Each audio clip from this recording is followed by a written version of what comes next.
బహుళజాతి కంపెనీ అంటే ఏంటి?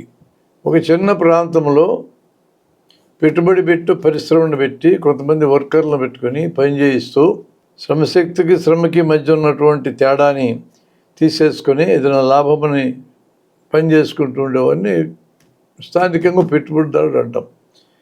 బహుళజాతి వ్యవస్థ అంటే ఈ పెట్టుబడి పెట్టి పరిశ్రమ ఒక ప్రాంతానికి పరిమితం కాకుండా, ఒక దేశానికి కూడా పరిమితం కాకుండా ప్రపంచవ్యాప్తంగా తమ యొక్క పెట్టుబడిని విస్తరించి ఉత్పత్తి చేస్తూ సరుకులు నమ్ముకుంటూ ఉండే ఒక కంపెనీని బహుళజాతి కంపెనీ, మల్టీనేషనల్ కంపెనీ అని పిలుస్తారు.